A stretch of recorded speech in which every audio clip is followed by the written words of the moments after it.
En présence d'Olivier Durand-Mille, Henrik Lindell et Jean-Louis Schlegel. Après la polémique Oudéa Castéra, on va parler de la manière dont le quinquennat peut rebondir. Emmanuel Macron a donné une conférence de presse mardi soir que vous avez suivie. Écoutez, regardez, certains disent, écoutez, comme Manuel Valls, qu'il ne voit pas de changement de méthode. Est-ce qu'il y a un changement de méthode qui se dessine ? Alors c'est vrai qu'avec la polémique dont on a parlé, les choses semblent quand même difficiles à concevoir et il faut essayer de sortir de cette séquence pour le président. Comment imaginez-vous les choses et comment avez-vous perçu la prise de parole du président de la République, Henrik Lindell ? Je pense que beaucoup de médias ont eu raison, notamment Le Monde, d'expliquer en gros que Macron, il a eu un discours aux accents conservateurs. Je cite un titre de journal Le Monde et je suis assez d'accord avec cette idée un peu générale. Et je pense que c'est une bonne chose pour Macron. Je pense que c'est politiquement pertinent de s'inspirer de ce discours conservateur, entre guillemets, parce que ça correspondrait à une sensibilité française, en fait, qui est très majoritaire. Peut-être pas très majoritaire, mais néanmoins majoritaire. Quand je dis conservateur, je dis ça avec un petit clin d'œil. Je veux dire par là c'est-à-dire que les gens s'intéressent aux permanences, à la solidité, à des choses qui ne sont plus, mais ils voudraient que ce soit mieux, un peu comme c'était avant. C'est ce genre de perception-là de la réalité. Ça, c'est très important. Le président lui-même a insisté sur le fait qu'il y a trop de liquidité, trop de mobilité, trop de choses qui bougent, et ça me paraît politiquement pertinent. Alors je ne suis pas en train de dire que c'est super, c'est bien, je suis d'accord, mais simplement je pense que c'est politiquement pertinent de le faire. Par ailleurs, la plupart des Français sont d'accord avec la loi immigration, par exemple, contrairement à ce qui était le cas avec la réforme des retraites. Là, les Français étaient contre. Bon, il y a un certain nombre d'indicateurs qui permettent de dire que c'est politiquement pertinent, je dirais. Si j'étais stratégiste politique, je dirais quelque chose comme ça. Après, on peut dire que oui, mais c'est pas du tout ce qu'il disait en 2017. Il était plutôt sur quelque chose de l'ordre de progressisme, progressiste au sens surtout sociétal du terme. Mais donc il y a un changement, bien sûr. Macron, il illustre ce que j'essaye de dire par une prise de guerre. Donc Rachida Dati est une prise de guerre. C'est un des hommes, ou plutôt une des femmes politiques les plus populaires du pays. Elle est réellement populaire. Elle a d'ailleurs démontré on allait en parler hier en allant à Clichy-sous-Bois, qui est une des villes les plus pauvres de France, qui a été très marquée par des émeutes, par plein de problèmes, etc. Et elle est allée sur place, visiblement bien accueillie, très bien accueillie, alors que elle est plutôt une ministre anciennement de droite, etc. Donc, du coup, c'est plutôt favorable, vous diriez. Non, mais oui, je suis pas en train de dire je suis pas en train de dire que c'est super ce qu'il fait. Non, c'est une analyse. C'est simplement, voilà ce que je dirais. Olivier Durand-Mille. Oui, moi je suis d'accord. On peut dire que c'est un petit peu la fin du en même temps, ce virage à droite de Macron. Mais ce que je voulais voir, c'est qu'est-ce qu'il y a derrière tout ça, derrière tout ce qu'il fait depuis le changement de gouvernement. J'ai l'impression que le but principal, c'est de garder, comme il dit, de rester, comme il dit, le maître des horloges jusqu'à la fin de son quinquennat. Ça le préoccupe beaucoup. D'où la nomination du gouvernement et cette conférence de presse qui a pour effet finalement de créer la division dans son camp. Il divise pour régner. La nomination d'Attal, il y avait qu'à voir, pour ceux qui ont regardé l'émission, il y avait qu'à voir la tête de Le Maire et d'Attal assis à côté l'un de l'autre pendant l'émission, qui ne se regardaient pas. Le Maire avec un visage incroyablement fermé. On sait que entre Le Maire, Darmanin et Attal, c'est désormais une rivalité féroce. Si on ajoute à ça le fait que Dati est donc désigné candidate à la mairie de Paris, alors que Attal il songeait pour lui-même, et qu'en plus il y a un candidat désigné par Édouard Philippe, Pierre-Yves Bournazel, on voit bien que dans le camp Macron, c'est actuellement une zizanie terrible. Ajoutez que M. Bayrou est, paraît-il, fâché. Alors, si M. Bayrou est fâché, voyez où on va. Donc, voilà, ça c'est de la zizanie dans le camp Macron. Deuxième chose, Attal avait réussi magnifiquement, comme chacun sait, dans l'éducation nationale. Alors, Macron a décidé que désormais l'éducation nationale, c'était son domaine réservé.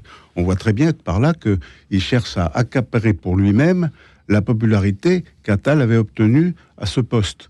Et si vous ajoutez à ça que son discours, sa conférence de presse, les propos liminaires, c'était une déclaration de politique générale, si vous ajoutez que, moi je lis Le Monde d'hier, il coupe l'herbe sous le pied pratiquement à Attal en lui donnant une ligne de route absolument, ce sont la moindre initiative possible, eh bien, on voit bien que c'est ça le but, c'est de rester jusqu'au bout le patron, mais...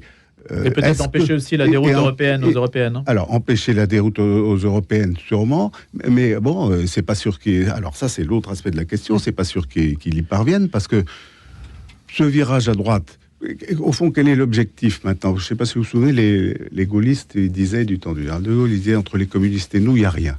Moi, j'ai l'impression que Macron, maintenant, sa stratégie, c'est de dire entre le mouvement national, le Rassemblement national et nous, il n'y a rien. Et donc, il écrase, il s'agit d'écraser. C'est ce que signifie la prise de Rachida Dati. Exactement. Est-ce qu'il va y arriver? C'est pas sûr, parce que il est obligé de tout son argument à l'élection européenne, ça va être de dire les Européens, c'est moi, les autres, ils veulent faire voler en éclats l'Europe parce que ils prétendent remettre en question la jurisprudence de la Cour européenne des droits de l'homme, on connaît tout ça. Vous savez que ce soit le LR de Ciotti, Zemmour, Zemmour ou Marine Le Pen, tous les trois, ils disent ou même LFI en fait. Ou même LFI, voilà. Tous les trois disent on peut pas régler nos problèmes de sécurité, d'immigration, de traitement de la délinquance, etc. avec la jurisprudence actuelle. Il faut s'en affranchir. Et c'est pas pour ça qu'on va remettre en cause la construction européenne. Il y a un grand constitutionnaliste français qui s'appelle Jean-Éric Chotel qui a expliqué qu'on pouvait très bien s'affranchir dans la mesure de ce qui est nécessaire pour nous de cette jurisprudence, sans pour autant faire voler en éclats la construction européenne, bien au contraire. Mais Emmanuel Macron va jouer sur c'est l'Europe et ça va ou le chaos. Et ça va pouvoir se retourner contre lui. Jean-Louis Schlegel. Moi, j'ai surtout trouvé que je voyais de moins en moins ce qu'était le macronisme. C'est-à-dire, je trouve ça s'obscurcit, quoi. On voit bien, il est relativement brillant, mais toute sa conférence de presse, quand même, c'était largement toutes sortes de mesures qu'il prend dans tous les domaines, quoi. Hein. Alors, il y en a quand même quelques-unes qui vont un tout petit peu vers la gauche. Hein. Ce n'est pas totalement unilatéral, mais alors... Par exemple là, toujours du côté social, quand même. Hein, il annonce des mesures, je ne sais pas, pour les plus défavorisés. Il annonce quand même. Mais alors, je ne sais pas, je trouve le personnage m'échappe de plus en plus, quoi. Je ne sais pas exactement ce qu'il veut. Je ne sais pas ce qu'il veut pour 2027. Alors, on a l'impression, moi je suis d'accord avec vous, Olivier, c'est que... Et de cette île lui-même. On a l'impression qu'il... ou avec Henrik d'ailleurs aussi, mais on ne voit plus... Il va y avoir tant de successeurs possibles qu'on va être totalement paumé. C'est un peu comme sous Sarkozy, d'une certaine manière, hein, c'est-à-dire après lui, non pas le déluge, mais le trop-plein, c'est-à-dire rien qui se dessine. Il y aura quand même un au-delà de Macron, quoi. Hein. Et là, je m'étonne quand même qu'il mette tout le monde dans le même, un peu à égalité, en jouant des rivalités des uns des autres. Alors évidemment, moi je suis d'accord avec Henrik. Dati, c'est un gros coup. Hein. Je pense qu'il va achever les RL avec les LR partout en débauchant. Non, en intronisant Dati pour les municipales, mais en même temps, c'est le cas de le dire. Franchement, je ne sais plus très bien ce qu'il veut, où il va. On a l'impression qu'il a beaucoup le souci d'asseoir sa propre autorité. Il se met quand même énormément en avant lui-même. pense que c'est dans ce cadre-là qu'elle a aussi accepté de refaire une grosse conférence de presse. Voilà, moi j'en suis un peu là. Alors le mot qu'on a retenu, et je l'ai retenu aussi, c'est le réarmement. Alors, on ne parle que de ça depuis 3 jours.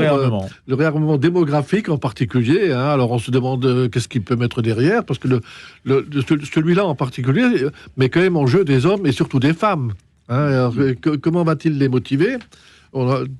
Sandrine Rousseau nous dit que les utérus ne sont pas une affaire d'État. Voilà. Alors toutes les féministes, dont Madame Rousseau, ce gendarme d'emblée, en disant mais c'est Monsieur Macron, c'est pas vous qui décidez ça, c'est nous, les femmes.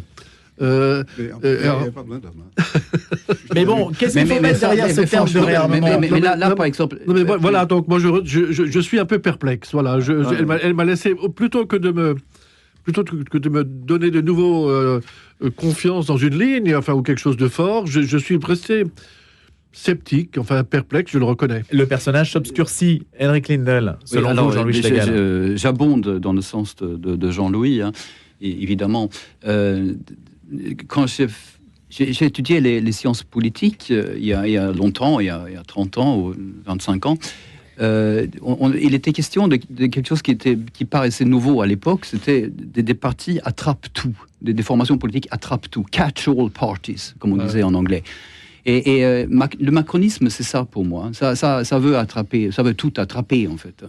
Et c'est pas le seul, et c'est pas le premier. Le blairisme, je ne sais pas si vous vous souvenez de Tony Blair, vous vous souvenez de Bill Clinton, c'est un peu comme ça. Voilà. Et donc, quand c'est libéral, quand il faut que ce soit libéral, c'est libéral. Quand il faut que ce soit quand même un tout petit peu conservateur, ça l'est aussi.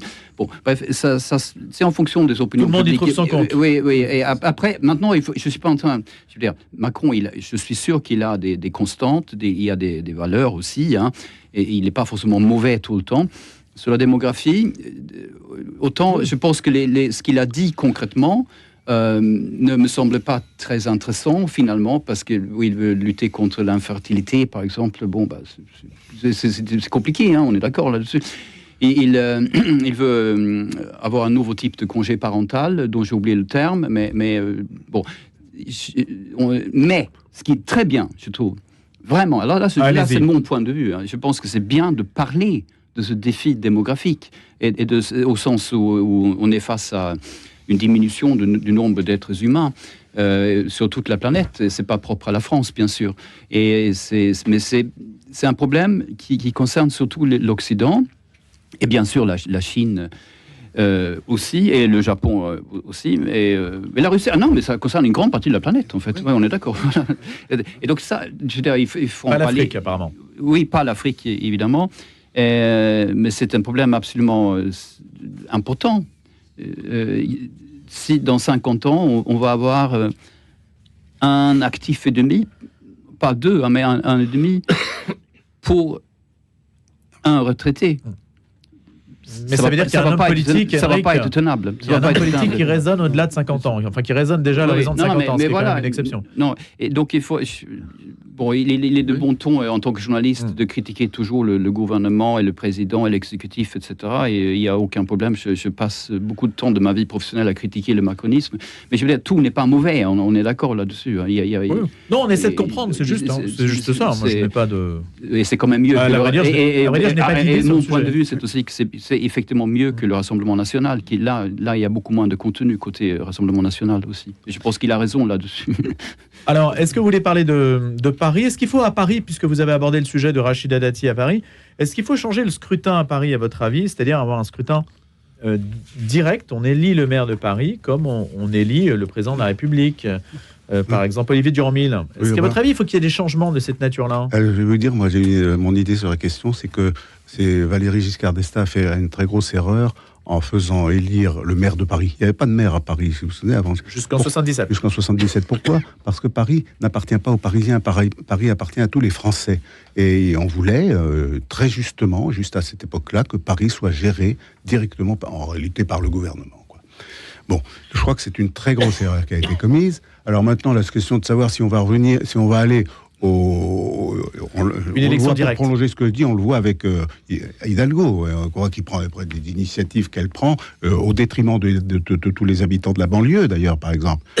C'est là où on voit que faire élire le maire de Paris par les Parisiens, le responsable de Paris par les Parisiens, c'est pas une bonne chose. Enfin bon, on y est maintenant, on va pas y revenir. Alors, est-ce qu'il faut changer le mode de scrutin ? Franchement, je crois que ça ne modifiera pas grand-chose. On fera élire, il s'agit de faire élire donc le maire de Paris comme sont élus les maires des communes, de toutes les communes de France. Ça pourra pas être exactement pareil, puisque Paris, Lyon et Marseille ont des arrondissements. Donc on va encore être obligé d'élire aussi des maires d'arrondissement. Enfin, le maire de Paris, si j'ai bien compris, sera élu comme les maires de... Mais on pourrait déconnecter les deux. On pourrait très bien élire le maire de Paris et après, ou en même temps, élire son maire d'arrondissement. Ça serait ça, exactement. Alors qu'actuellement, vous savez, le maire de Paris, il est élu un peu comme le président des États-Unis. C'est ça, exactement. On élu des grands électeurs. Et il pourrait y arriver qu'il soit élu alors qu'il n'aurait pas eu la majorité des voix. Donc, effectivement... Bon, c'est peut-être une question qui ne se pose pas maintenant, mais je la pose quand même. Oui. Alors, il y a, si on revient à la controverse de Stanislas un instant pour faire le pont avec notre sujet à présent, et il a été question, j'essaie de retrouver les citations sur le sujet à propos de la polémique Stanislas, que les cours de catéchisme développeraient des points de vue sur l'IVG, voilà, dans les dérives que l'on impute donc au collège Stanislas. Dans la teneur de ces cours, selon le rapport qui souligne que certains catéchistes expriment des convictions personnelles qui outrepassent les positions de l'Église catholique, par exemple sur l'IVG. Pour dire que l'IVG... que l'Église catholique n'est pas d'accord en soi avec l'IVG, ce qui, comme le pape François l'a rappelé. Et aujourd'hui, on a une actualité, c'est justement que l'IVG donc va être constitutionnalisé. Donc ça nous amène à réfléchir à cette réalité-là. Comment est-ce qu'on pose ce sujet-là aujourd'hui sur la constitutionnalisation de l'IVG, puisqu'Emmanuel Macron veut sanctuariser. Alors vous avez dit tout à l'heure, il veut droitiser, il droitise, où on a des valeurs conservatrices qui s'expriment à travers le macronisme, du moins en ce moment. Mais il veut sanctuariser la liberté garantie des femmes à recourir à l'interruption volontaire de grossesse. Comment analysez-vous ce point de vue ? Moi, j'étais... ce point de vue, cette réalité. Jean-Luc Légal. Là-dessus, mais j'étais plutôt d'accord avec Bayrou que, enfin, en tout cas, je ne voyais pas trop la nécessité en France de constitutionnaliser cette question. Parce que, alors, maintenant, c'est présenté comme une réaction à ce qui s'est passé aux États-Unis, où Trump a tout fait pour installer une Cour suprême favorable à la suppression de l'IVG dans les États, enfin, donc au libre choix. Voilà. Alors, moi, je trouve simplement que l'Église est certainement en forte difficulté, pas seulement sur cette question, mais disons sur les lois dites sociétales, qui sont évidemment toutes les dernières lois depuis toujours, depuis celle de Simone Veil, justement, qui autorisait l'IVG en 1974 ou 75, je crois, ou fin 74. Ce sont des lois qui sont passées à la majorité. D'ailleurs, celle de 74 est passée avec l'accord de la droite. Il faut quand même le rappeler. Moi, j'avoue, je trouve que c'est une situation risquée pour l'Église, parce que moi, sur un point, je voudrais souligner ceci, c'est que en ignorant quand même les nouveaux droits des femmes dans les années 80, les nouveaux droits des enfants dans les années 80, 90, 80 déjà, eh bien, finalement, ça a été quelque chose qui a joué des tours à l'Église ensuite sur la question des abus sexuels. Parce que l'Église les a toujours considérés, les abus, comme finalement des fautes, des péchés contre la chasteté. Alors que du côté de l'État, déjà, on les sanctionnait comme des crimes et délits. Alors ça, je trouve, c'est des situations dangereuses, quoi, où je trouve, en tout cas, l'Église devrait faire très attention quand elle s'oppose à ces lois. Je sais pas, il faudrait... Je ne sais pas exactement ce qu'elle devrait dire et devrait faire, mais elle devrait faire très attention, parce que quand il y a des lois dans des démocraties, donc des lois établies quand même à la majorité démocratique et incontestables de ce point de vue, c'est très difficile de tenir un autre discours que celui-là, quoi. Et c'est ce que montre l'affaire de Stanislas dans le rapport, voilà. Justement, qui dit certains catéchistes expriment des convictions personnelles qui outrepassent les positions de l'Église catholique. Moi, ce qui m'étonne dans la formulation de cette phrase, c'est qui est l'État pour dire que les catéchistes outrepassent la position de l'Église catholique. Vous voyez ce que je trouve étonnante, la formulation, et qui montre qu'il y a un point dur là qui résiste et qui pose problème. En tout cas, qui pose problème à certains. Henrik Lindell. Oui, rappelons quand même que STAN, c'est l'enseignement catholique, c'est donc il y a un projet éducatif auquel souscrivent les parents d'élèves, etc. Donc il y a avec cela cette possibilité qu'il peut y avoir je ne sais pas comment le formuler, des messages ou des informations sur un enseignement qui n'est pas conforme effectivement aux lois de la République, mais c'est dans les cadres du catéchisme. Je ne vois pas très bien le problème, mais je me trompe sûrement. Mais apparemment, il y en a un. Oui, d'accord, très bien, mais je n'ai pas compris pourquoi. Et sur le reste, je comprends pas en fait l'urgence de constitutionnaliser le droit à l'avortement, comme on dit, mais ça je l'ai déjà dit plusieurs fois pour les mêmes raisons que Jean-Louis vient de résumer très bien d'ailleurs. Je pense que on s'inspire des États-Unis où c'est négativement, c'est-à-dire on veut faire on a peur de cette poussée des conservateurs qui s'imposent au niveau de la Cour suprême. Mais alors là.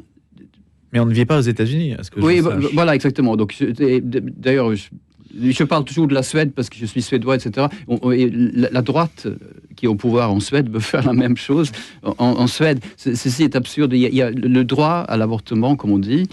On peut d'ailleurs problématiser autour du mot droit à l'avortement, mais le droit à l'avortement n'est pas mis en cause en France, ni nulle part en Europe, à mon avis, sauf peut-être en Pologne ou en Hongrie, mais on est en France. Bien sûr. Et oui. Est-ce que quelqu'un peut expliquer simplement, il y a une chose on en parlera aussi lundi, mais quelle est la différence entre la liberté garantie des femmes et le droit en fait à l'IVG, entre la liberté et le droit?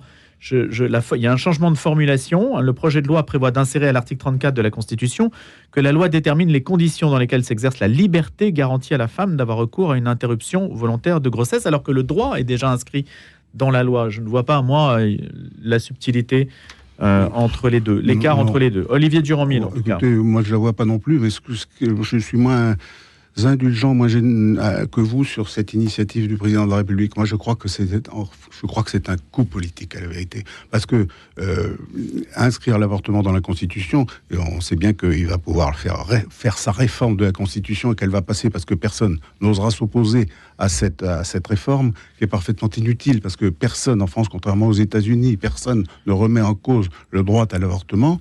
Et qu'elle est inscrite dans la loi, et que de toute façon, l'inscrire dans la Constitution ne changera rien, parce que si jamais un jour, dans 10 ans, dans 20 ans, dans 100 ans, les Français veulent revenir sur cette disposition, parce que les mentalités auront complètement changé, les mentalités changent dans l'histoire, ça bouge beaucoup, tout ça. Eh bien, ce qui peut changer, c'est la clause de conscience. Oui, alors ça, mais surtout, on pourra très bien changer la Constitution si dans 50 ans ou dans 100 ans, on a envie d'interdire l'avortement. Bon. Alors, ça me permet de revenir sur quelque chose que je regrette de ne pas avoir dit à propos de Stanislas et de la polémique sur Stanislas, parce que la question, c'est de savoir si en France, on continue à respecter toutes les croyances, comme c'est inscrit dans la Constitution. Est-ce que l'Église catholique, est-ce que les collèges, les lycées d'enseignement catholique vont pouvoir continuer à enseigner aux élèves que l'homosexualité... Je ne parle pas des homosexuels, je ne parle pas des gens qui ont des tendances homosexuelles, mais que la pratique homosexuelle est réprouvée par l'Église, c'est comme ça, et que l'avortement est réprouvé par l'Église. Le pape François, qui est pourtant très, très ouvert sur toutes sortes de sujets, très libéral... Il est très catégorique là-dessus. Et il est très catégorique là-dessus, sur la vie, le respect de la vie avant la naissance et jusqu'au dernier souffle. Et on ose espérer que les enseignants dans les écoles catholiques, on aura encore le droit, à l'avenir, de dire que c'est une croyance catholique et que les enfants des écoles catholiques... Mais il n'y a pas besoin de catholique pour s'opposer à l'avortement. Bien sûr. Bien sûr. Bon. Jean-Louis Schlegel, une dernière réflexion sur le sujet? Non, mais vous disiez tout à l'heure, d'ailleurs, ça boucle avec le départ, quand vous disiez l'enseignement privé ne dit pas grand-chose ou ne se manifeste pas tellement. Non, mais moi je trouve qu'il y aurait un problème si dans l'enseignement privé, des établissements avaient une doctrine bien établie sur ces sujets. Or, que je sache, ce n'est pas le cas, dans ceux que je connais en tout cas. Alors c'est vrai qu'on a parlé aussi de... Il n'y a pas de politique concertée. D'une sorte de réidentification de l'enseignement catholique, hein, mais ça s'est passé surtout du côté de l'enseignement hors contrat maintenant, hein, qui carrément se met hors contrat. Oui, mais là on parle du contrat. Là. Oui, justement, on parle quand même d'écoles contractuelles qui respectent, ou pour autant que je sache, en tout cas, globalement, la loi de l'État, quoi. Hein. Les autres sont libres de faire ce qu'elles veulent, et les parents donc de mettre leurs enfants là-dedans. Parce que la petite remarque que vous avez dite là, à propos de Stanislas, on peut l'entendre dans les deux sens, c'est-à-dire qu'il y a aussi des enseignants de catéchisme qui, au contraire, disent mais non, ce n'est pas un problème. Hein, parce que je trouve, après tout, dans ce que je connais, c'est ça qui se passe. Maintenant, je n'en sais pas plus. Hein. Allez, on laisse sur ces paroles le grand débat s'achever. Je remercie Jean-Louis Schlegel, philosophe, sociologue des religions, Henrik Lindell, journaliste à la vie, Olivier Durand-Mille, journaliste politique. Merci beaucoup à tous les trois et bonne journée.